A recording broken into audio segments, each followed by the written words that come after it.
Friends, Einstein की energy mass relationship यानी कि E equal to M C square, इस इक्वेशन के बारे में हम सब काफ़ी कुछ जानते हैं। जैसे कि कैसे एनर्जी को मास में बदला जा सकता है और कैसे मास को एनर्जी में बदला जा सकता है और कैसे यह इक्वेशन हमारी फिजिक्स में कितना इंपॉर्टेंट रोल प्ले करती है। बचपन से कहीं ना कहीं हम इस इक्वेशन को सुनते हुए आ रहे हैं और तभी से इस इक्वेशन को डिटेल में जानने की हमारे अंदर क्यूरियोसिटी भी रहती है। कभी ना कभी हमने अपनी लाइफ में इस चीज़ को ज़रूर एक्सपीरियंस किया होगा। जब कोई सामने से हमको एनर्जी मास रिलेशनशिप के बारे में पूछता है तो एज अ फिजिक्स लवर हम उसको एक्साइटमेंट में एक्सप्लेन करने लगते हैं कि E equal to M C square एक ऐसी रिलेशनशिप जो कि बताती है कि कैसे एनर्जी को मास में बदला जा सकता है और कैसे मास को एनर्जी में बदला जा सकता है। हम इस चीज़ को तो एक्सप्लेन कर देते हैं, लेकिन जब हमसे यह पूछा जाता है कि आखिर E equal to M C square में सी स्क्वायर का क्या मतलब है, इस रिलेशनशिप में सी स्क्वायर का क्या मतलब है और इसका यूज़ क्यों किया जाता है, तो हमारा क्या आंसर होता है कि सी स्क्वायर एक कांस्टेंट है और यह कांस्टेंट है स्पीड ऑफ लाइट। लेकिन स्पीड ऑफ लाइट का ही यूज़ क्यों किया गया?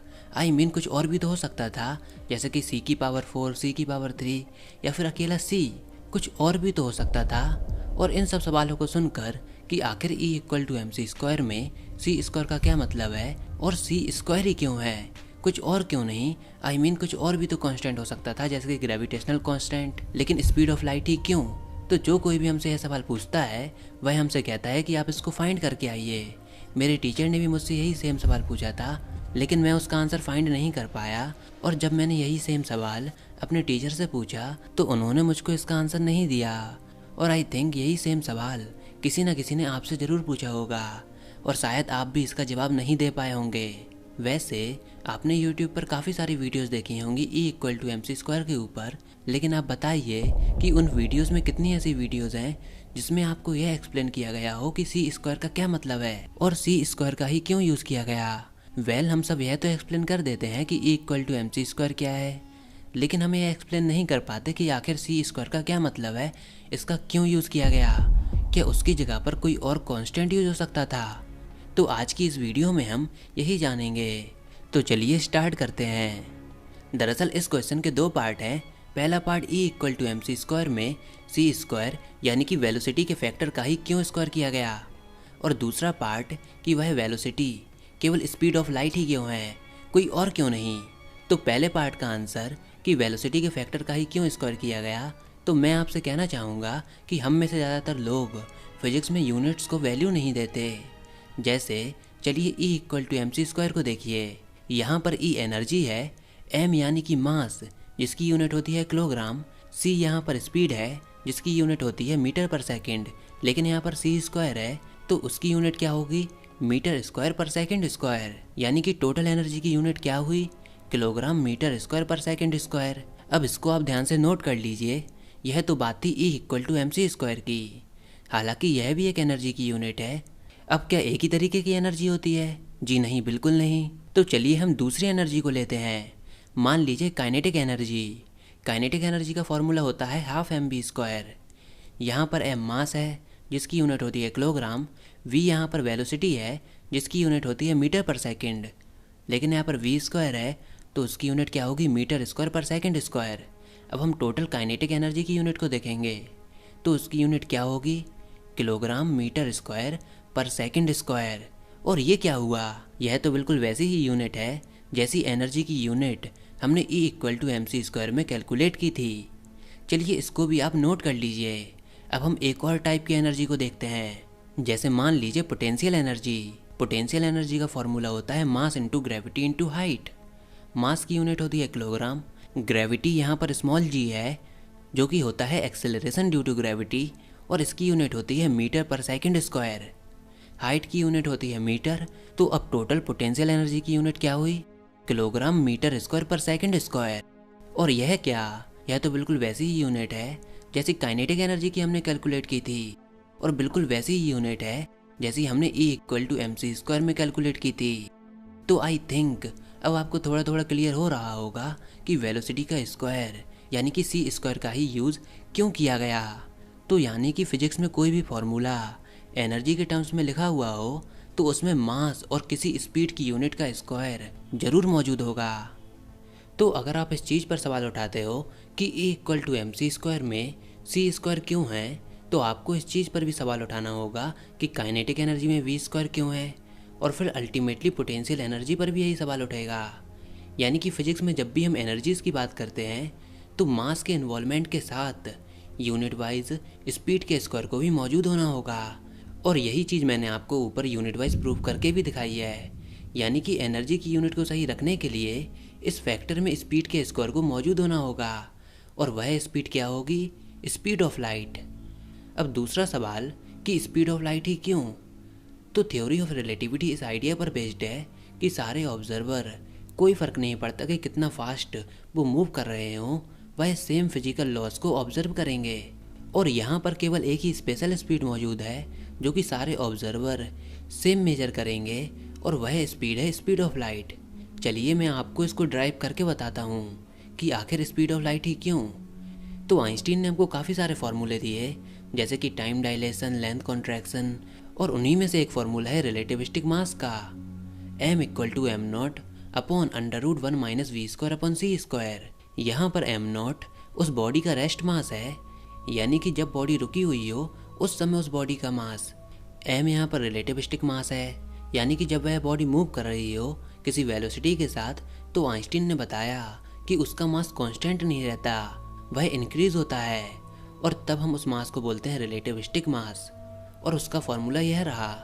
लेकिन रेस्ट मास यानी कि m0 हमेशा कांस्टेंट ही रहता है, यानी कि जब भी कोई बॉडी किसी वेलोसिटी के साथ मूव करती है तो उसका मास इंक्रीज होता जाता है, और अगर उस बॉडी की वेलोसिटी स्पीड ऑफ लाइट के बराबर हो जाए तो उस बॉडी का मास इनफाइनाइट हो जाएगा।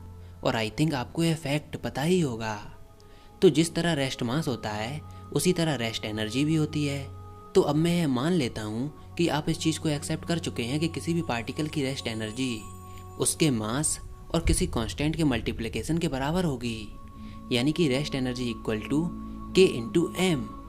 अब यहाँ पर k एक कांस्टेंट है जिसकी वैल्यू कुछ भी हो सकती है, आई मीन कुछ भी, ज़रूरी नहीं कि वह स्पीड ऑफ लाइट हो, जो चाहे वो ले सकते हो, जैसे कि gravitational constant, speed of light, या फिर कोई भी रैंडम वेलोसिटी, या फिर स्पीड ऑफ लाइट से भी ज़्यादा वेलोसिटी, कुछ भी हो सकती है। क्योंकि आप लोगों का यह सवाल था कि स्पीड ऑफ लाइट ही क्यों, तो हम यह मान लेते हैं कि वह वेलोसिटी स्पीड ऑफ लाइट नहीं है, कुछ भी वेलोसिटी है। मान लीजिए स्पीड ऑफ लाइट से 10 गुना ज़्यादा वेलोसिटी है, और इसी वजह से हमने इसको कांस्टेंट k का नाम दिया है। तो अब हमको बस केवल यह फाइंड करना है कि आखिर k की वैल्यू क्या है। तो अब हमको यह मालूम है कि जब भी पार्टिकल स्पीड ऑफ लाइट से काफ़ी स्लो मूव कर रहा हो तो उसकी काइनेटिक एनर्जी होती है 12mv²। तो अब पार्टिकल की टोटल एनर्जी कितनी होगी? उसकी rest energy plus kinetic energy. बिल्कुल सिंपल सा लॉजिक है। जैसे कि क्लासिकल फिजिक्स में हम कैलकुलेट करते हैं total energy =sum of potential energy plus kinetic energy, वैसे ही रिलेटिविटी में टोटल एनर्जी बराबर होती है kinetic energy plus rest mass energy. यानी कि जब पार्टिकल रुका हुआ हो उस समय उसकी एनर्जी प्लस जब पार्टिकल मूव कर रहा हो उस समय उसकी एनर्जी, यानी कि टोटल एनर्जी कितनी होगी? Rest mass energy plus kinetic energy. अब थ्योरी ऑफ रिलेटिविटी हमको क्या कहती है कि यह टोटल एनर्जी एक फैक्टर के प्रोपोर्शनल होगी, और इस फैक्टर को हम बोलते हैं गामा। गामा की वैल्यू होती है 1/√1 - v²/c², और यह फैक्टर हमको रिलेटिविटी की हर एक इक्वेशन में देखने को मिलता है, भले ही वो लेंथ कॉन्ट्रैक्शन की हो, टाइम डायलेशन की हो, या फिर रिलेटिविस्टिक मास वाली हो, जिसको हमने ऊपर वाली इक्वेशन में देखा था। तो टोटल एनर्जी में भी हमको इस फैक्टर से मल्टीप्लाई करना होगा। तो अब टोटल एनर्जी क्या होगी? Gamma k/m। तो जब भी वेलोसिटी 0 होगी, यानी कि जब पार्टिकल रुका हुआ होगा, तो उस समय गामा की वैल्यू 1 हो जाएगी, और उस समय टोटल एनर्जी बराबर होगी रेस्ट मास एनर्जी के, यानी कि k/m के। लेकिन जब वेलोसिटी की वैल्यू स्पीड ऑफ लाइट के कंपैरिजन में काफ़ी कम है, 0 नहीं है लेकिन काफ़ी कम है, उस समय v²/c² की वैल्यू 1 से काफ़ी कम होगी। और इस कंडीशन में हम एक फार्मूला यूज़ करते हैं 1/√1 - e, और यह अप्रॉक्सीमेटली इक्वल होता है 1 + e/2 के। दरअसल यह फार्मूला टेलर सीरीज के एक्सपेंशन से आया है। तो अगर v की वैल्यू स्पीड ऑफ लाइट के कंपैरिजन में काफ़ी कम हुई तो v²/c² की वैल्यू 1 से काफ़ी कम होगी, तो ऐसी कंडीशन में हम इस फॉर्मूले का यूज़ कर सकते हैं। और जब हम इस फॉर्मूले का यूज़ करेंगे तो गामा की वैल्यू कितनी हो जाएगी, 1 + 1/2v²/c²। क्योंकि यहाँ पर e की जगह पर हमारे पास v²/c² है। तो अगर v की काफ़ी छोटी वैल्यू ली जाए तो वेलोसिटी की काफ़ी छोटी वैल्यूज़ के लिए हम लोग 1/√1 - v²/c² को 1 + 1/2v²/c² लिख सकते हैं। तो अब हम टोटल एनर्जी को लेते हैं, E = गामा k × m। अब गामा की जगह पर हम लोग लिख देते हैं 1 + 1/2v²/c²। तो अब टोटल एनर्जी बराबर होगी ब्रैकेट के अंदर 1 + 1/2v²/c² k × m। अब हम ब्रैकेट के अंदर k × m का मल्टीप्लाई करा देंगे तो टोटल एनर्जी कितनी होगी, km + k/c², ½ mv²। तो अब आपको इस रिलेशन में ½ mv² यानी कि काइनेटिक एनर्जी का फॉर्मूला दिख रहा होगा, लेकिन उसके संग k/c² की भी वैल्यू है। तो आखिर k की क्या वेलोसिटी पुट की जाए कि k² एलिमिनेट हो जाए, इस रिलेशन में से हट जाए, यानी कि k की ऐसी क्या वैल्यू पुट की जाए कि हमको केवल काइनेटिक एनर्जी का फॉर्मूला मिल जाए। तो ऑब्वियस सी बात है कि k की हम केवल एक ही वैल्यू पुट कर सकते हैं और वह वैल्यू है c², क्योंकि c² से c² कैंसिल हो जाएगा तो हमको काइनेटिक एनर्जी मिल जाएगी। k की वैल्यू हम c² के अलावा कुछ और पुट नहीं कर सकते। जैसा कि आप इस रिलेशन में देख सकते हो कि k की वैल्यू c² पुट करने पर c² से c² कैंसिल हो जाएगा, तो हमको हर जगह k की वैल्यू c² पुट करनी होगी। तो अब रेस्ट एनर्जी बराबर हो जाएगी k × m। अब k की जगह पर हम c² पुट करेंगे तो रेस्ट एनर्जी बराबर होगी m × c², यानी कि mc²। और जब हम k की जगह पर c² पुट करेंगे तो टोटल एनर्जी बराबर हो जाएगी mc² + ½ mv², यानी कि टोटल एनर्जी बराबर होती है rest mass energy plus kinetic energy. मैं यहाँ पर आपको एक छोटी सी बात और बता दूँ कि हमको यहाँ पर रेस्ट मास एनर्जी में m की जगह m0 का यूज़ करना चाहिए था, लेकिन अब हमने स्टार्टिंग से m का ही यूज़ किया है तो आप इसको समझ लीजिएगा। लेकिन रेस्ट मास एनर्जी में m की जगह पर m0 आएगा, तो यानी कि हम c² की जगह कोई और कांस्टेंट पुट कर ही नहीं सकते।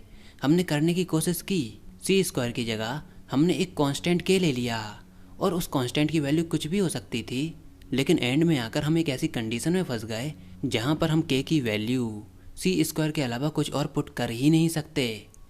तो आई थिंक अब आप यह जान गए होंगे कि A = mc² में c² का क्या मतलब है और केवल स्पीड ऑफ लाइट का ही यूज़ क्यों किया जाता है, कोई और स्पीड का यूज़ क्यों नहीं होता। इस चीज़ को देखकर आप समझ ही गए होंगे। अगर आप चाहते हैं कि E = mc² की डेरिवेशन के ऊपर मैं एक सेपरेट वीडियो बनाऊं तो कमेंट सेक्शन में लिखकर बताइएगा, मैं उसको बनाने की कोशिश करूंगा। तो अगर अगली बार आपसे कोई इस चीज़ के बारे में पूछता है तो आप उसको अच्छे से एक्सप्लेन कीजिएगा। तो यह सब था आज की वीडियो में। आई होप आपको यह वीडियो ज़रूर पसंद आई होगी। अगर ऐसा है तो नीचे कमेंट बॉक्स में लिखकर ज़रूर बताइए। इस वीडियो को लाइक कीजिए, अपने दोस्तों के साथ शेयर कीजिए, और अगर आपने हमारा चैनल अभी तक सब्सक्राइब नहीं किया तो इसको सब्सक्राइब कर लीजिए ताकि आगे आने वाली कोई भी वीडियोज़ और अपडेट्स आपसे मिस ना हो पाएँ।